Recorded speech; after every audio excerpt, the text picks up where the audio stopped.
सावित्रीबाई फुले के जन्म दिवस पे सभी लोगों को एक मंच पे लाने का कार्य किया।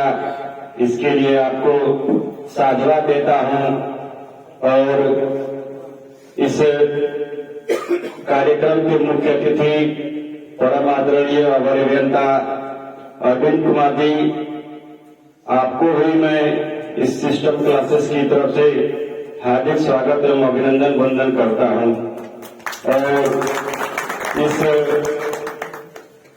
कार्यक्रम में आए हुए तमाम गुरुजन, आशीष सर, गौरव सर,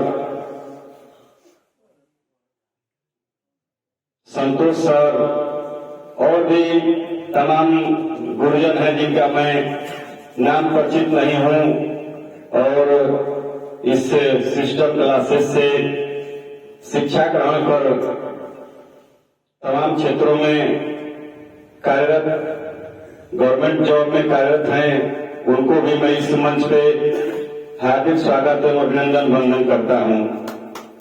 और इस डूबती हुई नैया को दूसरे किनारे से नेक्स्ट किनारे तक ले जाने वाले अशोक जी और पुनः इसके गार्जियन स्वरूप जो शिक्षकगण हैं, मैं आपको पुनः एक बार हार्दिक स्वागत एवं अभिनंदन वंदन करता हूं। आप लोगों के सामने अभी विजय सर जी ने बताया कि किसी कारणवश, देखिए परिस्थितियां एक समान नहीं होती, मौसम भी एक समान नहीं होता। किसी कारणवश जब हम लोगों के पास समय था कि 2 दिन ड्यूटी करो 6 दिन घर रहो, उसमें कोई विभाग का व्यक्ति पूछने वाला नहीं था। हम लोग 2013 से 2020 तक खूब समय दिया।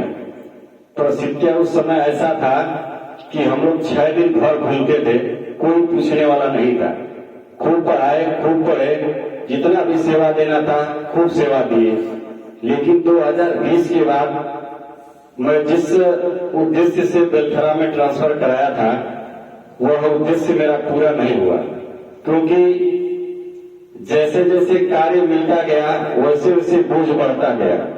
बोझ के हिसाब से समस्या इतना उलझ गई कि बोझ लेके चलना मुश्किल रहा। कभी कभी तो ये लगता था कि ऐसे नौकरी मिल गई कि रिजाइन दे दें, लेकिन रिजाइन देना उस समस्या का समाधान नहीं था, क्योंकि जिस परिस्थितियों में हम लोग पढ़ लिख करके यहां तक पहुंचे थे, कहीं न कहीं हमारे महापुरुषों की देन थी। और जो शिक्षा है, शिक्षा का जो अधिकार हमको मिला है, जो इस मानव पटल पे पशु के बाद जो मानव में गिनती होती है, उनको शिक्षा ग्रहण करने के लिए जो अधिकार मिला है, यह महापुरुषों की वजह से मिला है। और जो शिक्षा के स्तर को नहीं समझेगा, वो समझिए कि इस धरती पे पशु के समान है। चाहे आपको जो भी कपड़ा है, खाना है, पहनना है, अब तो मल्टीमीडिया का जमाना हो गया है। हम लोगों के समय में इतनी नेटवर्किंग नहीं थी या टेक्निकल में कोचिंग नहीं थी। कहीं न कहीं हम लोगों को यह झेलने को मिला था। तो हम लोग 2013 में बिजनेस सोचे, बिजनेस करने के लिए। बिजनेस में जो कम पूंजी वाले लोग होते हैं या जो लो स्तर के व्यक्ति होते हैं, पूंजी लगाने से पहले फायदा ढूंढते हैं कि मेरा बिजनेस चलेगा कि नहीं चलेगा, इसलिए वो सफल नहीं होते हैं। तो हम लोग एक बिजनेस समझ लीजिए या इस क्षेत्र के बच्चों को उत्तेजित करना या एक्साइटेड करना, हम लोग यही सोचे कि हम लोग जो 6 दिन घर आते हैं, बोर हो जाते हैं, कोई रिश्तेदार भी नहीं पूछता है, कोई दोस्त भी नहीं पूछता है, तो हम लोग क्यों नहीं कार्यक्रम को ऐसे बनाए। पहले पढ़ाना भी नहीं आता था, क्योंकि मैं जिस विद्यालय से पढ़ा हूं, जिस बैच में पढ़ा हूं, सबसे लो था। मैंने जो बैठने में सबसे पीछे थे, कि हमारा नंबर आते आते घंटी लग जाएगी, मुझसे पूछा नहीं जाएगा, या मुझे जो बाया सुने ना, बजर बहाया होता है, एक बजर बहाया होता है, तो बहाया से पिटने के लिए मैं सबसे पीछे बैठता था कि मेरा नंबर आते आते जो 45 या 35 मिनट का जो पीरियड होता है, तो मेरे नंबर आने तक क्या हो जाएगा, खत्म हो जाएगा, मेरा नंबर आएगा नहीं। तो जब मैं ये जान गया कि जब मेरे जैसा स्टूडेंट गवर्नमेंट एम्प्लॉय बन सकता है, तो क्यों न मेरे गांव, मेरे जवार, मेरे जिले के लोग क्यों नहीं बन सकते हैं। बस उसके अंदर एक जज्बा उत्पन्न करना है, या उसके कीमत को या उसके भाव को बताना है कि आपका इस दुनिया में किस तरह का भाव है, कैसे आप ऊंचे स्तर पे पहुंच सकते हैं। तो हम लोगों ने एक कार्य किया, कार्य करने के बाद हम लोग बुला बुला के पढ़ाते थे, लेकिन उस समय भी कोई रुचि नहीं लेता। 2013 में कोई रुचि नहीं लेता था। 4-5 बच्चों को हम लोग एक स्कूल में पढ़ाने गए, और उस शब्द को कहने में भी मुझे बहुत शर्म आती है कि इस देश में जो जाति व्यवस्था है ना, एकदम जकड़ा हुआ है। अभी किसी को लगता हो कि जाति व्यवस्था खत्म हो गई है, खत्म नहीं हुआ है। आप उस पद पे, उस पोस्ट पे पहुंचिए, आप उसी जाति के हैं, पद बड़ा हो जाएगा, लेकिन जाति आपकी जाने वाली नहीं जब तक आप मर न जाए। मरने के बाद भी लोग फूकने के लिए कहते कि नहीं, ये मेरे यहाँ नहीं फूका जा सकता है, क्योंकि आप क्या है, किस जाति के हैं। तो वहां के संस्थापक जी हमारे, जैसे 5 या 6 दिन हुआ था, हम लोग को भगा दिए वहां से।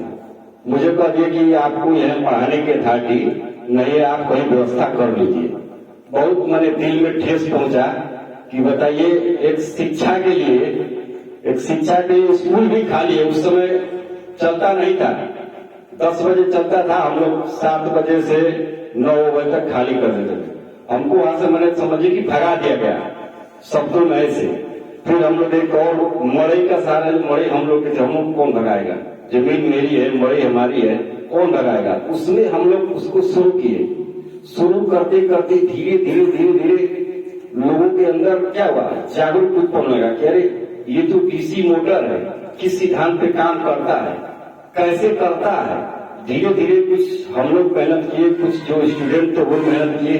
धीरे धीरे उनके अंदर क्या होने लगी, एक उत्सुकता जगने लगी कि मुझे जानने की क्या है, जरूरत है।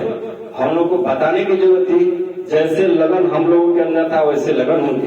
धीरे धीरे कोचिंग बढ़ती गई, लोग सिलेक्शन होते गए। उदाहरण में, जब सबसे लोअर व्यक्ति वहां तक पहुंच सकता है, मेरा प्रिय छात्र संजय टाइगर जब सर्विस पा सकता है, तो आपको उससे गुना अच्छा है। तो संजय जी रफ लेके आते थे, मोड़ के, कोई देखे ना, इसी में गुस्सा लेते थे। आए 30 मिनट का पीरियड खत्म होने के बाद, मैं कमिंग सर, हम तो ये कहते थे कि वो तो घर ही चल जाना है, क्या करेगा। लेकिन बरौनी से आते थे। आज देखिए, क्वालिटी है, क्वांटिटी है, और गांव में, जिले में, पावर हाउस में पद के हिसाब से इनकी इज्जत है। संजय जी, तो जब संजय जैसे महान व्यक्ति नौकरी पा सकते हैं, तो आप उनसे, मैं जानता हूं कि ये पीतल है तो आप चांदी हैं, समझ लीजिए। तो आप अपने अंदर इस शिक्षा के स्तर को समझिए। शिक्षा की जब क्वालिटी को पहचान जाएंगे, तो मैं वादा करता हूं कि आप सर्विस पा के जाएंगे।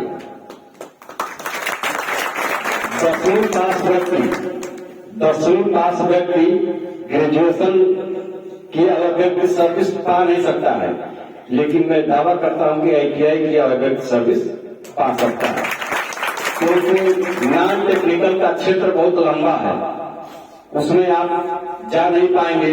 और टेक्निकल का क्षेत्र एक सीमित है।